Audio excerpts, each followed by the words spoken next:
It's the Full Court Press with Eric Frandsen and Jason Walker. Welcome back to the to the show that we're doing right now. Following the local teams, breaking down the biggest games with in-depth analysis and team interviews. There's going to be much higher expectations, sense of awareness of what we bring to the table.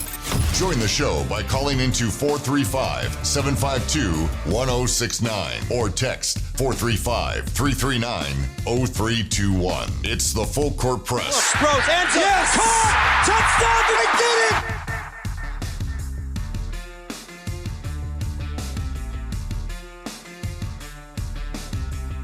Hey, what's going on, everybody? Welcome on in to another edition of the Full Court Press.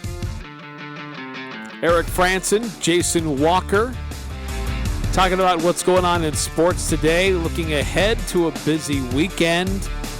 We have Region 11 basketball being played tonight. We'll go through the schedule, who's playing where, how you can follow along.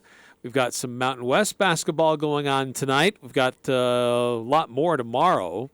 So we'll get into that, and we'll preview Utah State's afternoon contest against the UNLV Rebels. A 1 o'clock tip tomorrow afternoon. We'll give a little more detail on that. And we're a little less than a month away now from the NBA trade deadline. So trade rumors are going to start picking up. And how many of those rumors may be involving the Utah Jazz. And the NBA has commissioned a new report about load management. And so we'll get some more details on that, whether or not that really does help players play longer or help teams with their stars. So a lot of different things to cover today. I always invite you to chime in and be a part of the program, 435-339-0321, to join in on the Full Court Press text line. But it's out of the gates. I just want to say this. I know there were periods of time where 106.9 on the FM dial was off the air for a period today. It was still working on the AM and still streaming on the app and online. But we did have a stretch where the FM was down for a bit. So we apologize for the inconvenience. We hope you were able to find us on these other channels. There's lots of different ways that you can tune in and follow the station. But when our crew got up there was some nasty wind, and it had vibrated one of the antennas, so it was off of where it was supposed to be pointing. So they were able to climb a tower in the cold wind. So kudos to our crew for getting us back on the air. We've got some brave engineers. Yes, and our program director, actually, he was part of that too. Wait, which one? Well, there's only one, but Will is our program. I was about to say, I guess that's true. There's station. So Will's climbing a tower? Yes. Goodness gracious. Yeah. So. Kudos and thanks, but apologize for being down for a little bit today. Which show is it during? It started during just clips, I think, during Dan Patrick near the last hour, and then bigger chunks during Colin Coward, and then I think Dan. it was off for pretty much all of Doug Gottlieb. That's not the biggest loss in the world. But it's back on for us. Can't miss the Dan Patrick show. Yeah. No. You don't want to miss that. Some people are torn on Colin Cowherd and Doug Gottlieb. Yeah. Especially, Cowherd or Patrick's been great this week with all the big news today with coaches. He's had some great guests. But there were times this morning where it was clipping out. So. Well, during his show and during some of those interviews. The ever-present fight to stay on air despite the inhospitable environment we have chosen to call home. Yes, that's true. So Utah State tomorrow, tipping off at 1 o'clock against UNLV. And an interesting showdown between these two teams. UNLV's kind of had an up-and-down season. They've had some nice wins. They've had some baffling losses. They had a game that was going to be kind of interesting on their schedule, but then it got canceled because there was a shooting on their campus. So they've dealt with some weird stuff going on this season. They lose their conference opener to San Diego State. Then they turn around and beat New Mexico and beat them by double digits. So they're feeling pretty good about themselves, and they're hosting the Utah State Aggies tomorrow afternoon. Yeah, this is a team that if you look at their last, 7 games, a really solid stretch where they've been good. They beat Creighton. They barely lose in double overtime to St. Mary's.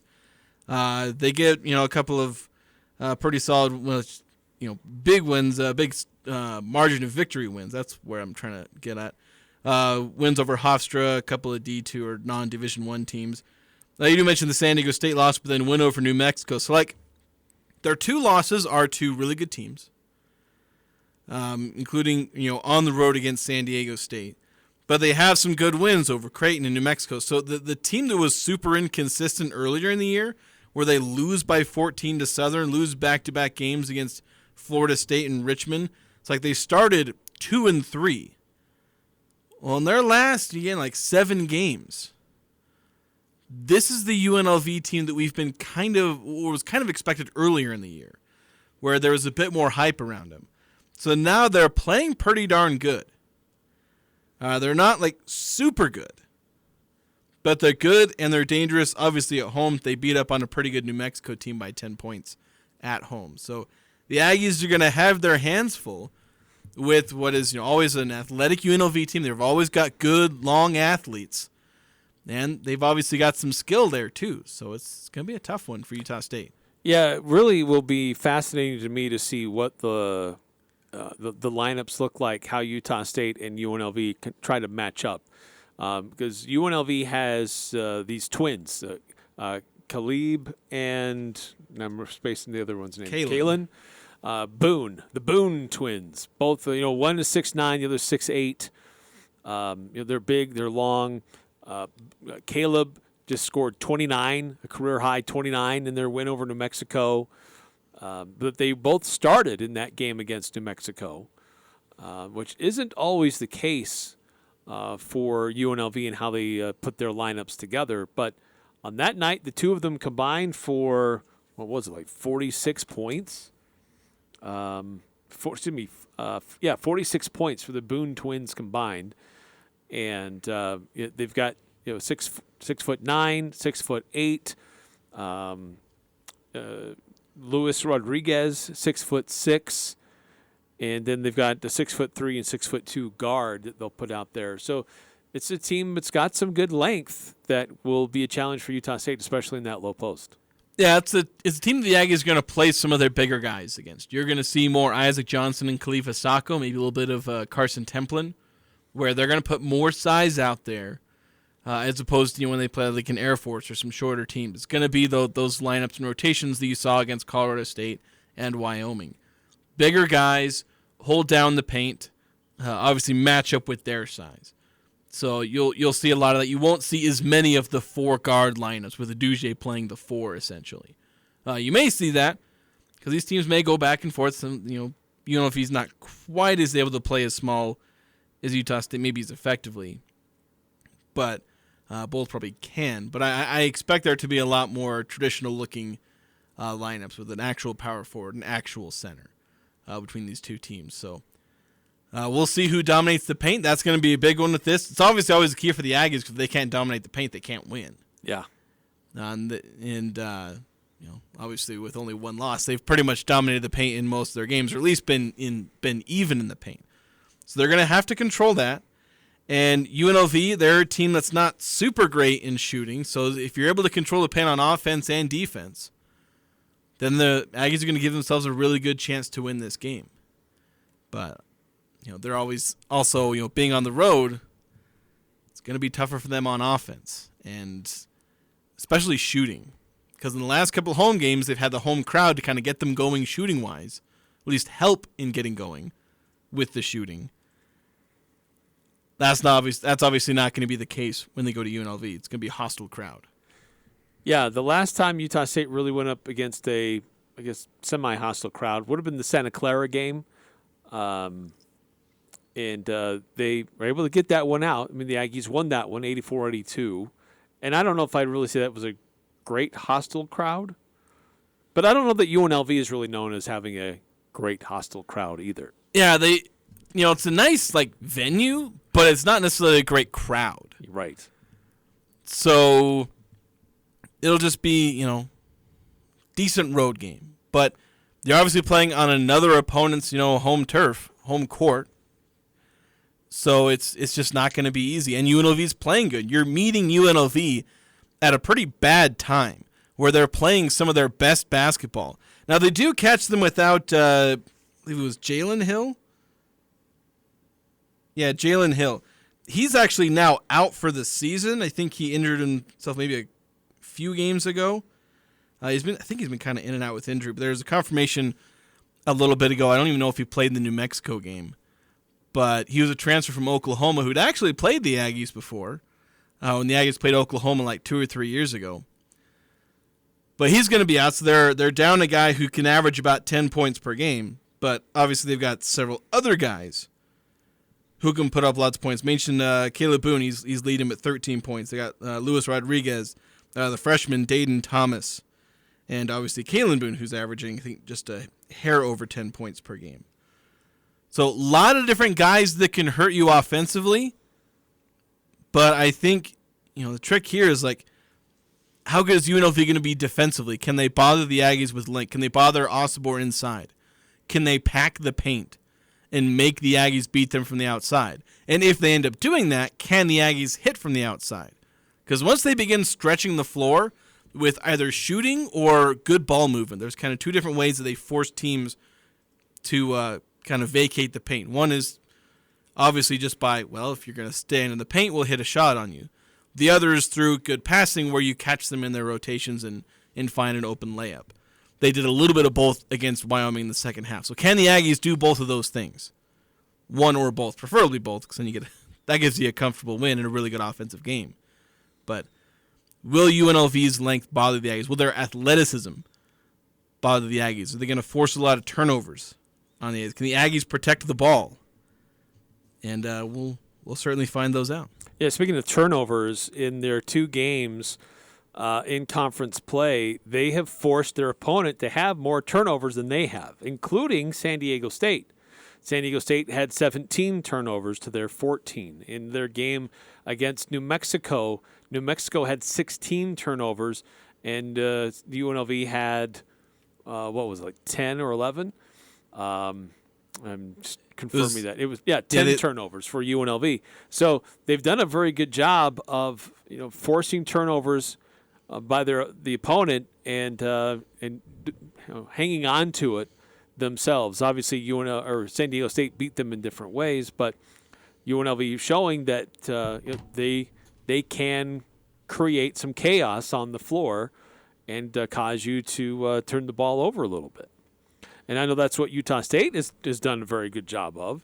So how well will Utah State do at beating them at their own game?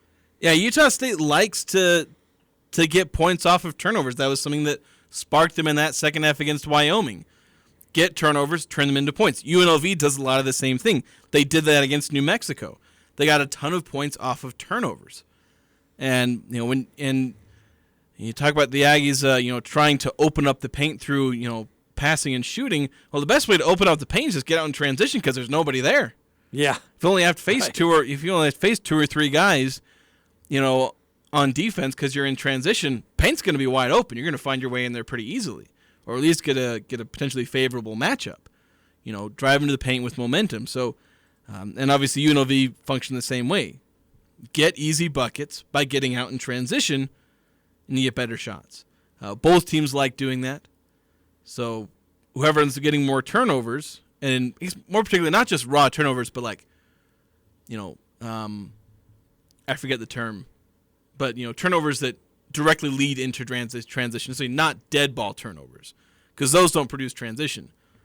Obviously, they're still negative for a team, but getting steals, deflections, and then getting out and running. Those kind of turnovers, whoever gets more of those and turns them into great opportunities, that's very likely going to be the team that's going to win. I don't know if it's the end-all, be-all. The only end-all, be-all stat is the score. Right. But that will heavily influence who ends up winning this game. A couple of texts rolling through. We do have comments from Danny Sprinkle, by the way, and we'll get to those here in a little bit.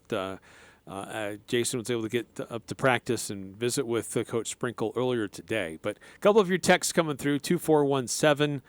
It started to clip on 2 pros and a cup of Joe. Oh, okay. When I was listening in the 7 o'clock hour, and then again in the a little bit later on in the morning, it was fine every time I listened to it. But I know it was kind of in and out, intermittent. But sorry that it started having issues earlier in the morning. So yeah, it was probably like there's little bits, and then just it's kind of a gradual and then sudden, collapse. Especially with wind maybe wiggling things around. Yeah, wind picked up and continued to be problematic. 5338 texting in. Let's talk Aggie volleyball. It appears the volleyball team has lost a few players with eligibility remaining, including Leah Wilton LeBoy and Superfrosh Cambry Rodriguez. What's the scoop on that? Also, since Connor Bedard will be out 6 to 8 weeks with a broken jaw, who do you think will replace him on the NHL All-Star team? Utah State will beat UNLV tomorrow, 83-74. I can't comment on NHL goings on. I know the Aggies they did lose, their top freshman to the transfer portal. There were some rumblings that maybe it was because, Rob Nielsen was considering leaving and maybe he's leaving. I saw Rob Nielsen today in the Estes doing practice with volleyball players. Well, they're actually practicing in the Spectrum. While we were meeting with Coach Sprinkle, you'll actually hear a lot of those players walking by during the audio, but Rob was there. So Rob, as far as I can tell, is sticking around. He'd probably be gone by now. But, lost some players to the transfer portal. I don't think they lost too many, but obviously there were several who graduated. So this last year was kind of a culmination of a lot of great players and a lot of seniors, and then they got added a couple of transfers who helped this season be really special. Yeah, they've proven that they can add transfers, not just lose them. Yeah, and so that'll be key there. Utah State signing a bunch of players. I haven't kept up. I kind of unplugged from volleyball once the season ended. I haven't tracked their recruiting as much as I probably should have. Need to go back and look at that. But it's going to be a drop-off. I would be really surprised if they managed to have the kind of success they've had the last 2 years. Because obviously the team this year was a bunch of players who, through their sophomore, junior seasons, were having all the success they've been having for 3 straight years. Now those players are gone. They were able to supplement them with some good transfer, but now most of them are gone. So it's going to be a challenge for Rob Nielsen. But he walked onto this team and got it going pretty quickly with I think he came in after they'd had 2 really bad seasons. In Rob we trust. Yeah. So I think the way he showed he can build a program, see if we can do it again. Yeah. Yeah. And then a follow-up from 5338. Did you see the write-up on Jordan Love in today's Wall Street Journal? No, I did not. I'll have to go. They write about him in the Wall Street Journal? Yeah, I guess. I'll have to try to track that down.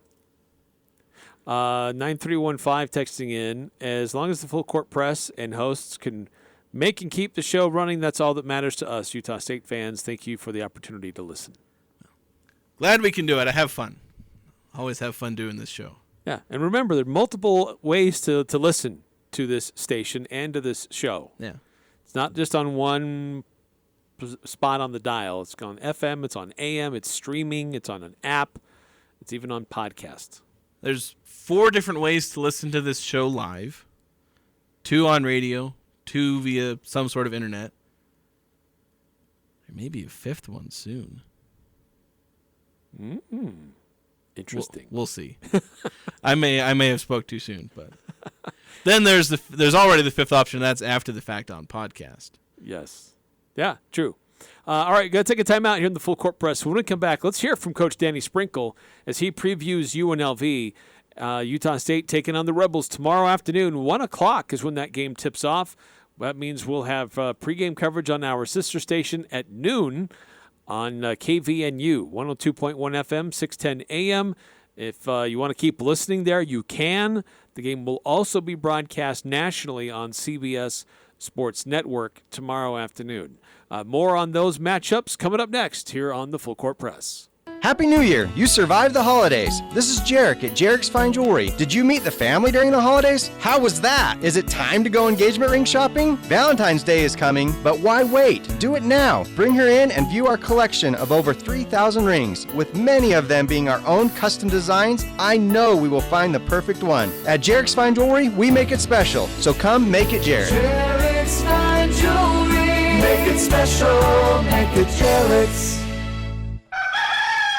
Let's start the new year right with a huge winter clearance at Daryl's Appliance. You know Daryl's for their scratch and dent appliances. Now save an extra 10% off. They just got a fresh new load. And they have selected display appliances marked down to move fast. Plus, get 12 months financing on your purchase through January. But wait, there's more. Book a service call online and get a $15 discount. Only at Daryl's Appliance, west on Airport Road. Copiers, printers, service, and supplies are just the beginning. Les Olson IT is the premier source for your business's structured cabling, IT, software, telephones, and security systems. We partner with you to find the ideal solution to all of your office technology needs. Tell us your goals and we'll get you there. Find out more at lesolson.com. Les Olson IT. No matter how cold it is outside, you can count on a quality-built, super-efficient York furnace to keep you warm inside. York furnaces provide consistent comfort throughout your home. York furnaces are protected by the strongest warranties available. Call Advanced Heating and Air Conditioning, your local York dealer at 752-7272 to schedule a free evaluation of your system. Advanced Heating will help you save up to 50% in energy costs this season. Online at advancedheating-ac.com. Do you have a fireplace or stove that isn't working right? Don't wait until winter to get it fixed. Get ahead of the game and get your fireplace or stove serviced now by the best of Northern Utah winter, Advanced Fireplace and Stove. They service everything from Quadra-Fire pellet stoves to heat and glow fireplaces. Get a 20% discount on your next service and labor when you mention this ad. Call 752-7272 or go to advancedfireplaceandstove.com. Advanced Fireplace and Stove, where comfort is their business. Hi, I'm Jay Broadbent with Alpine Home Medical. I'd like to invite you to learn more about us. Since 1997, we've been Utah's premier one-stop shop for home medical equipment. What sets us apart at Alpine Home Medical is the superior level of customer service. We provide home oxygen, CPAPs, wheelchairs, scooters, breast pumps, and so much more. Come on down and get to know us. Alpine Home Medical, we bring wellness home. Visit alpinehomemedical.com. Westwood One is the only place for exclusive audio coverage of every NFL postseason game. Hi, this is Scott Graham. Join us throughout the month of January and into February as we bring you Super Wildcard Weekend, the Divisional Round, Championship Sunday, and of course Super Bowl 58 in Las Vegas. All 13 NFL playoff games are on Westwood One. If it's the NFL playoffs, it's right here. On Sports Talk Radio, 106.9 FM, 1390 AM, The Fan. The Full Court Press. Connect with us on Facebook, Twitter, and online at 1069thefan.com.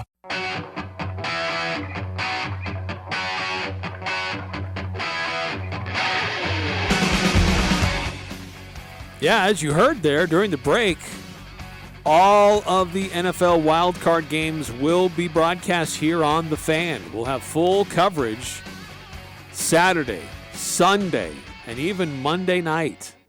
Every NFL wildcard game. It's going to be awesome. So a lot of football here on The Fan this weekend, a lot of NFL football, including Jordan Love and the Green Bay Packers as they go to Dallas. And we'll preview some of those matchups here on the show. Want to get the Full Court Press text line on before we move on to the Danny Sprinkle audio. 2603 saying, what's the news on the injuries for the men's basketball team, and what's the timeline to get them back? There's only 2 injuries that I know of. At least one that's mattering. Max Ugmunk-Polo out for the season, so that's the timeline there. Right, had to have foot surgery after the San Francisco game. Yeah. There is a chance he's able to make it back for next season if he decides to apply for an injury waiver to basically get his eligibility back for one more year.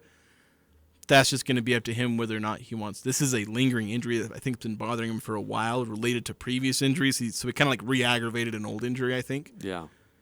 So it just depends. I think he might want to. I mean, he was trying to play through it this season. So I get the feeling that he really wants to try and have a full season. But yeah, it depends on his rehab and how that looks. But the timeline, obviously, rest of the year, don't be looking for him. The other injury is on a player who's redshirting, so I don't know if it really matters. Dallin Grant hurt his wrist. So technically both wrists, but one of them worse than the other. Ooh. So if you notice, he has a cast on one, And a little while ago, he had like a brace on the other, but that didn't stick around very long. So he clearly hurt the one wrist worse than the other one. So I remember seeing that before one game. I was like, why does he have like it looked like he had casts on both his wrists, but turned out one of them was only a brace. But it's like, what did he do? Fall over? Which is probably what happened. Is when you hurt both your wrists like that. Probably you're trying to stop yourself as you're going to the ground. Yeah. So whenever that happened, I don't know, but like I said, he's redshirting. He was pretty clearly redshirting because he hasn't been getting it. Even when he hadn't, hurt his wrist, he hadn't been playing in moments where normally you send in, basically anybody who you're not redshirting. So him and Garrison Phelps appear to be redshirting this season. Those are two guys. I think Phelps actually was injured himself earlier this year. I haven't really looked to see if he's dressed during games, but those two are looking like they're going to redshirt this season. So another question from 9315 before we get to Danny Sprinkle, because it relates to maybe a future interview that you can do or a question you can ask when you're with Coach Sprinkle. Question is for Jason. When you talk to Danny next, ask him how they prepare for different types of basketball, like I think it's like different types of like the basketballs themselves. Oh, like the Mountain West has the tracker chip in it. Also, how does this affect their shooting of the ball? That's a good question. They practice with the same balls, I'm pretty sure. So I know this was a storyline a few years ago. Mm-hmm. But I think now, because they changed the type of basketball they use, so I think now they're pretty much used to it. I can ask, but I don't know. I don't know if they. I think they end up playing with the same kind of basketball most of the time. Most of the times we're playing with different kinds. It would be road games during non-conference play. But now they're going to shift to playing with the same basketball. Yeah, everybody in conference is using the same products. I don't know if that impacts shooting or not. I know San Diego State made a big stink about it. Yeah, they did early on. But let's hear more from Coach Sprinkle. Maybe not talking about basketball specific, but we'll find out more what his thoughts are about UNLV and the Aggies matchup at the Rebels on Saturday afternoon. Obviously, a tremendous team. I think they've kind of got their roles defined. Like their guys know who's going to play now, and I think you see some of their games recently. They're playing as good as they played. They got a tremendous backcourt. With obviously the freshman Thomas, Webster, Rodriguez, who, people forget last year they were rolling at the beginning of the year, and then Rodriguez got hurt and one of their other guards got hurt. They were one of the best defensive teams in the country, and that affected them obviously in conference. But we know, and obviously Boone, both Boones, the one's a load on the block and the other one's shooting threes, and so they're a super talented team. They're athletic. They play really, really hard. Their defense is, I wouldn't say similar to like Stephen F. Austin, but like they're gonna really pressure you. They make it hard to reverse the basketball. When you drive it, they're flying to the basketball, and they use their length and athleticism. They're it's gonna be a challenge. We talk about taking care of the basketball. You cannot have more than 10 turnovers against them. Or you're not gonna win. I think if you look at the New Mexico game, they scored 26 points off their turnovers. And then you gotta limit their 3-point shots too, which is a lot easier said than done because Boone's so tough inside. He had 29 inside, so when they're hitting threes, it's a different dimension. You only play them once, which is the way the schedule is this year. So it has to be a road game. Yep. So does that make it a little more important that you only play them once and you play them on the road or anything like that, Coach? I don't think so. You almost just treat it like them and Nevada are the same. You get one home, one away, and but these are games like you have to squeak out some games on the road. It's not going to be easy, and but somebody's going to do it. And I'm not saying at UNLV, but like any conference game. It's going to be hard to win road games, and we're going to have to play. We're going to have to play our best. And that's not just coach speak. Like if you watch them play the last month. Like they're rolling now, and they're playing with a lot of confidence. Well, Coach Kruger said the other day after the game, it's because they all figured out they had to play defense as a team. They finally clicked to them, and that's what you're talking about defensively. Then they stand out because we always think of Las Vegas over the years. We always think about their offense and things like that too. Yeah, you do, and and like I said, last year they were one of the best defensive teams in the country until those guards got hurt, and it completely affected the way their offense, defense, everything when those guys got hurt. And so, obviously those guys are back, and they're playing with a ton of confidence, like they really are. And at home, they're a different team too. When they get going in Thomas Mack and start making some shots, and the crowd gets into it, just like the Spectrum. And so we have to do a great job taking care of the basketball and not allowing them those momentum plays. What have you been able to do so far with road games? You guys have obviously had success, other than the Bradley trip. Neutral court, wherever, you've had success away from home. What have you been able to do to have? I think a lot of the places our defense has been able to keep us in some of those games. Obviously at St. Louis we shot the ball well early and got a lead, and then we hung on. But even Santa Clara, we took care of the basketball for the most part, and we're going to have to do that at another high level. But we're going to have to defend, and we're going to have to be able to get stops, to stay in the game. So you've had a few games where first half kind of poor on offense, second half really good on offense. Is there ways you can try to even that up, or maintain some consistency on that offensive end between halves? Yeah, and it's not that we're doing anything different. Like a couple of those games, we got better looks in the first half. We got wide open threes. I wouldn't say, but open enough where you got to make them against Colorado State and Wyoming. And we were 1 for 10 and 1 for 9. And I think once our guys settled into the game, we knocked down some shots in those second half. But a lot of it too was, our aggressiveness defensively. Like once we kind of settle into the game a little bit and start figuring out our ball screen defense, our guys do a really good job adapting that, and that's when we're aggressive and get some steals and some runouts, which help our offense. It's interesting.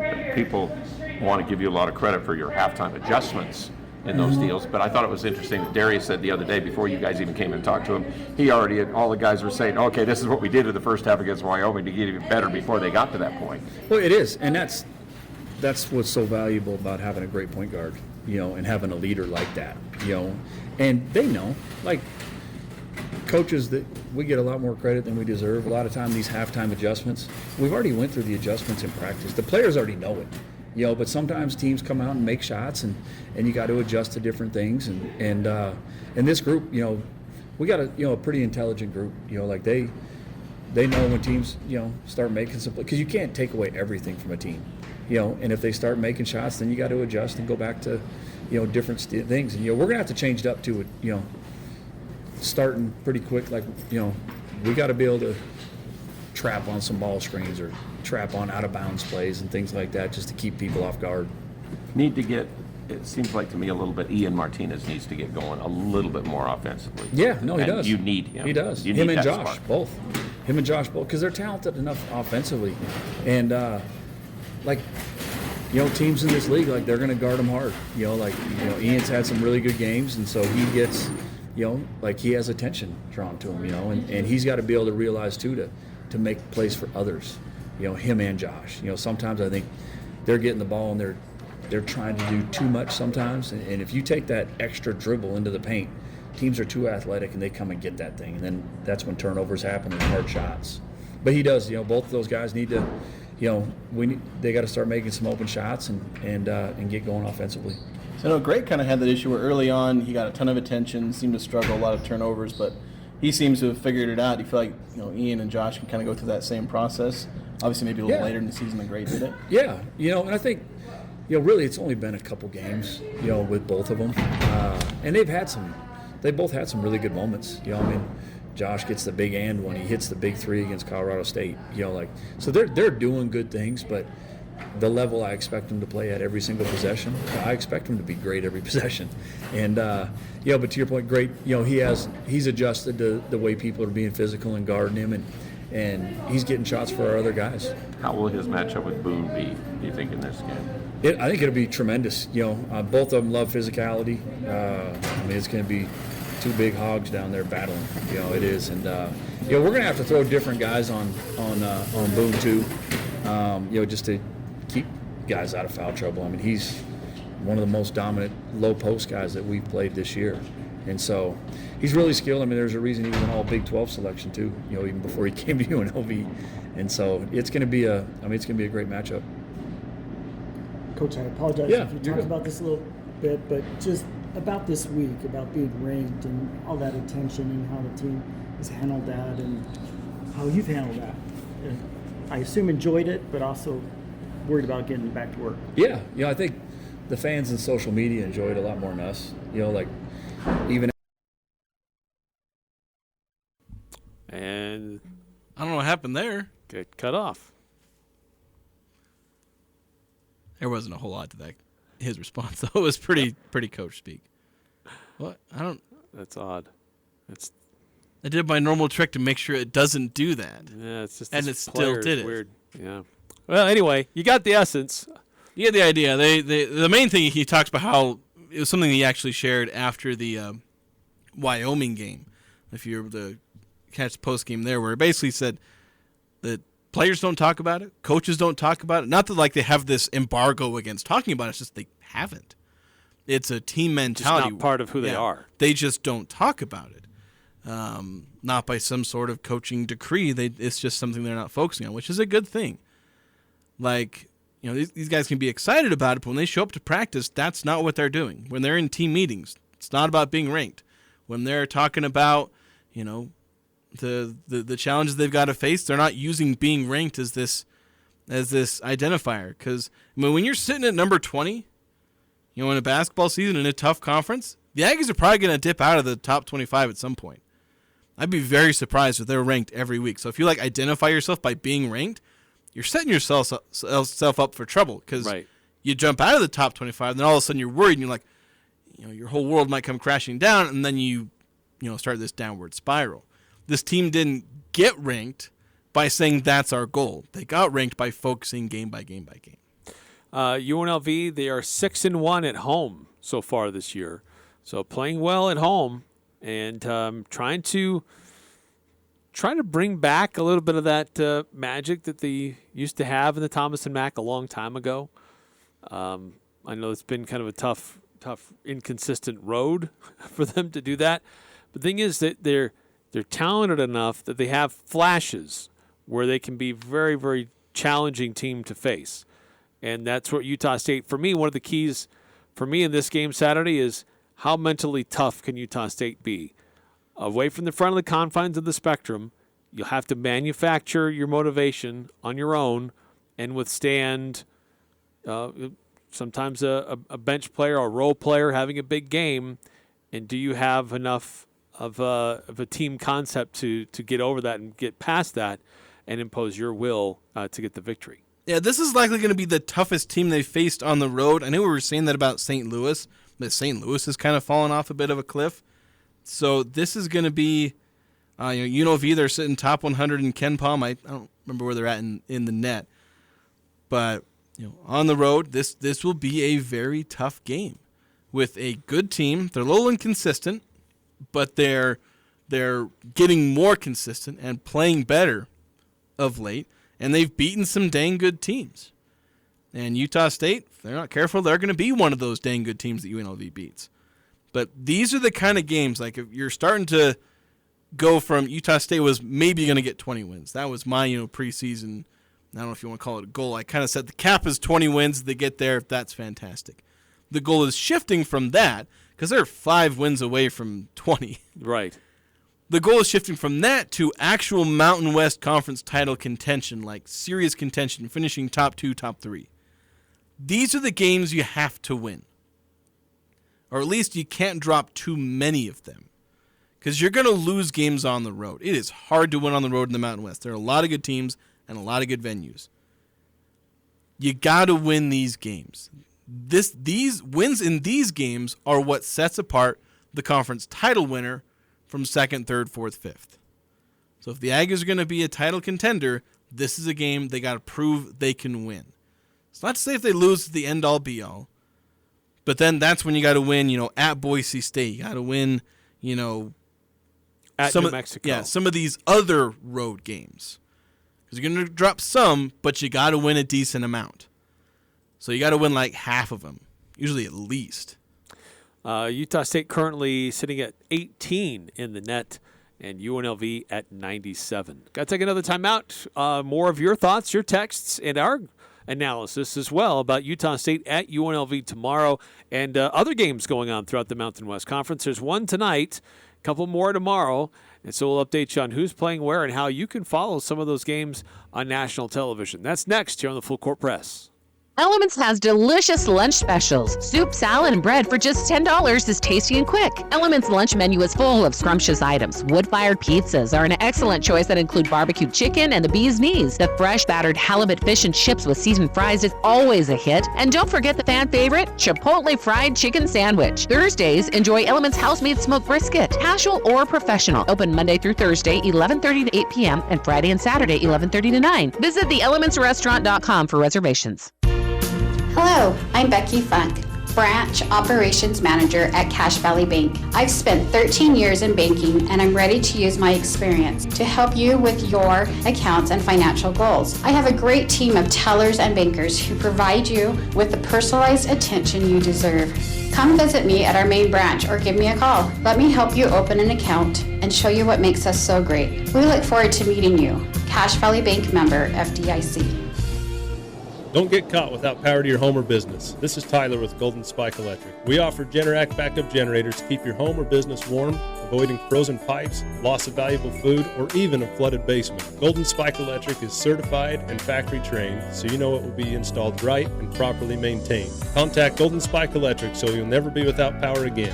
Online at gsegenerators.com. We also service other brands, Golden Spike Electric and Generac. Power you can count on. Are you seeking the best in healthcare services in Northern Utah? Look no further.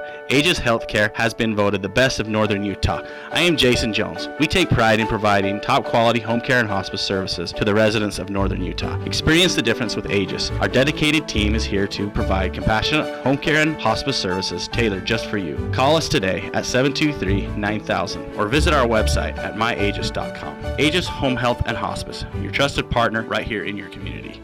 Hi, this is Rusty Allen with LSS Insurance. Come learn all about Medicare and Social Security. The third Thursday, January 18th at 7 p.m. Call 752-9493 for details. It's never too early to plan for the future. Making an informed decision is key. We will answer all your questions and help you feel confident moving forward. Come the third Thursday, January 18th at 7 p.m. Call LSS at 752-9493 to RSVP. Walk-ins welcome. It's a new year and an opportunity to plan for the future. That's what we're doing here, the Cache Valley Media Group. We're in the middle of a significant upgrade in the technology we use to bring our community the best of local news, weather, sports, music, and entertainment. But in the process of doing that, we may encounter a few bumps in our programming along the way. We assure you, we're aware, and our team is working very hard to make our transition as seamless as possible. Thanks for your patience. Thanks for listening to this radio station. And from all of us at the Cache Valley Media Group, we hope you have a great 2024.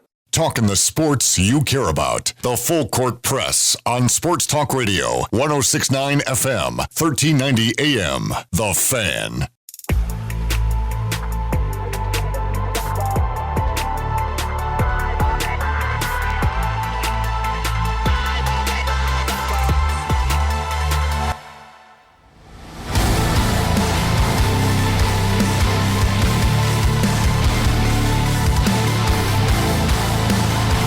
Welcome back to the Full Court Press. Eric Frandsen and Jason Walker.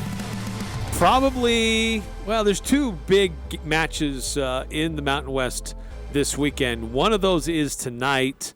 Another one is tomorrow afternoon at noon on CBS. The one tonight is on FS1, Boise State at Nevada.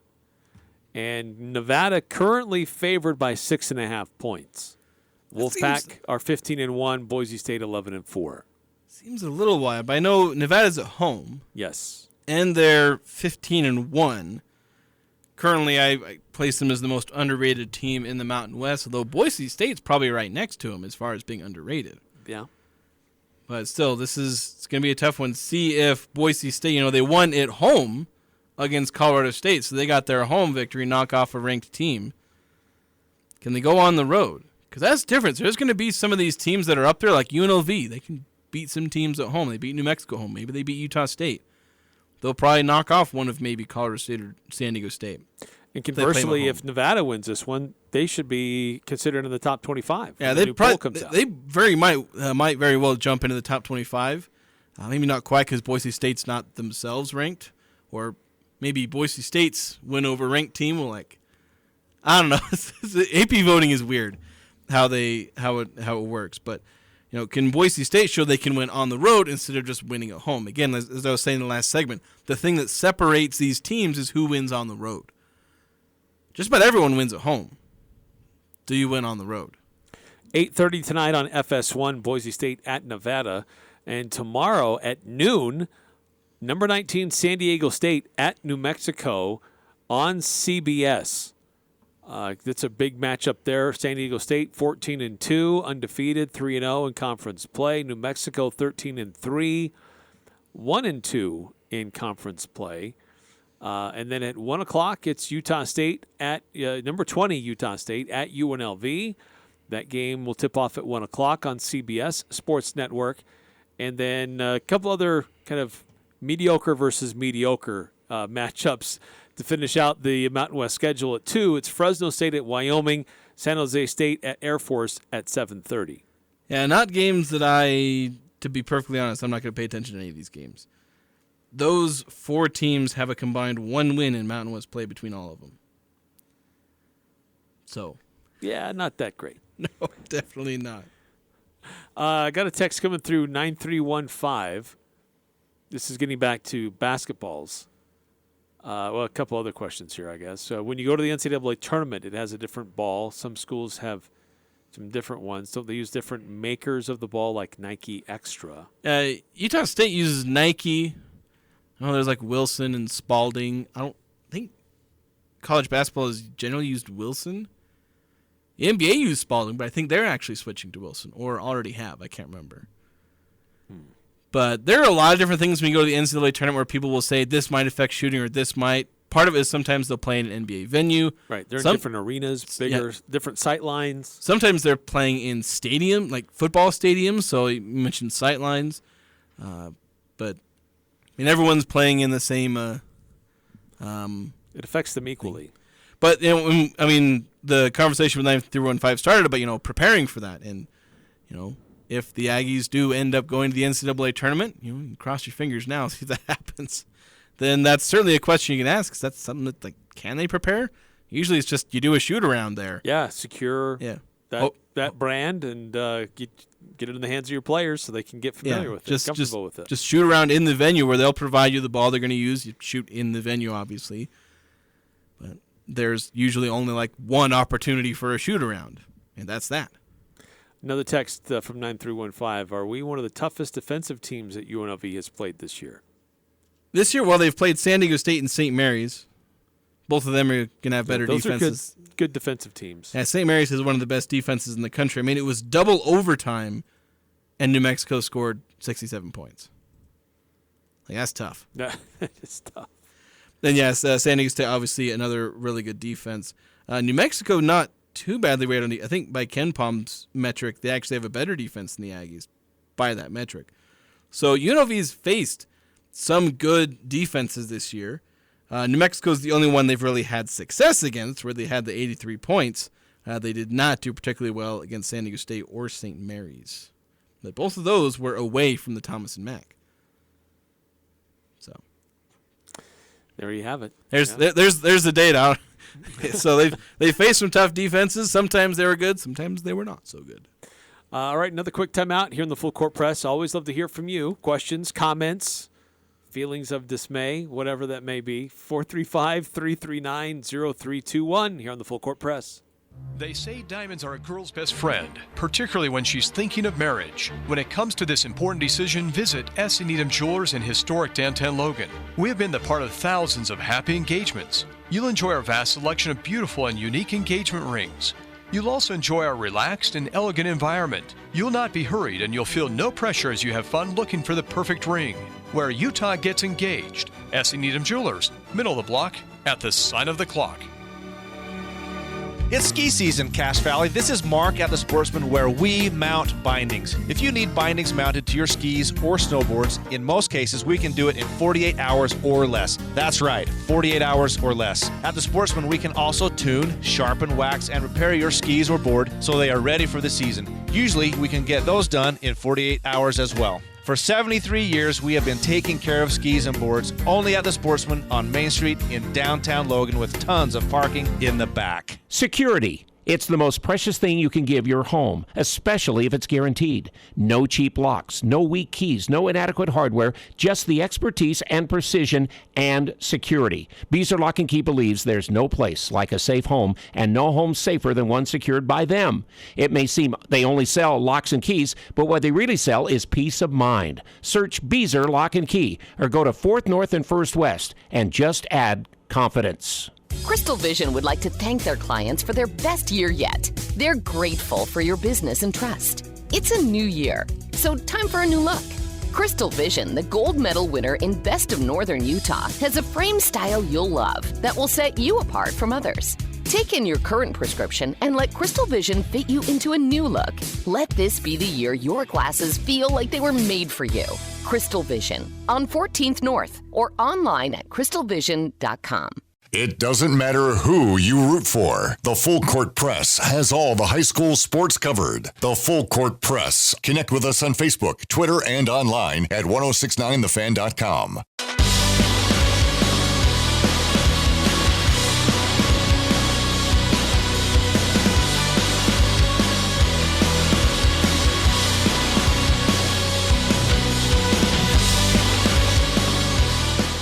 Craftsman tool blowout going on at Napa Auto Parts. All Craftsman tools and tool sets are 5% over cost. And there'll be a few pallets of Chevron Delo 15W40 left at just $15 a gallon. Can't beat that price anywhere. Go check it out. Napa Auto Parts, locally owned between Preston and Providence. Several different stores to choose from. Quickly, before we get to other things going on this weekend, 5860. Texting in, what are the odds Sprinkle stays around next year? I've talked about where if the Aggies can pay him a pretty decent amount, as far as like the top of the pay scale for the Mountain West, I expect they'd be able to keep him around. I think the odds are pretty good. Because he's going to be in the conversation for national if Utah State wins the Mountain West or comes dang near close to doing so, he'll be in the conversation for National Coach of the Year. Yes. Which will make him a high priority target for a lot of schools, but are they going to be able to pay him that much more? Provide that much more of a, opportunity? He's got a good opportunity here at Utah State. Mountain West, it's a good conference.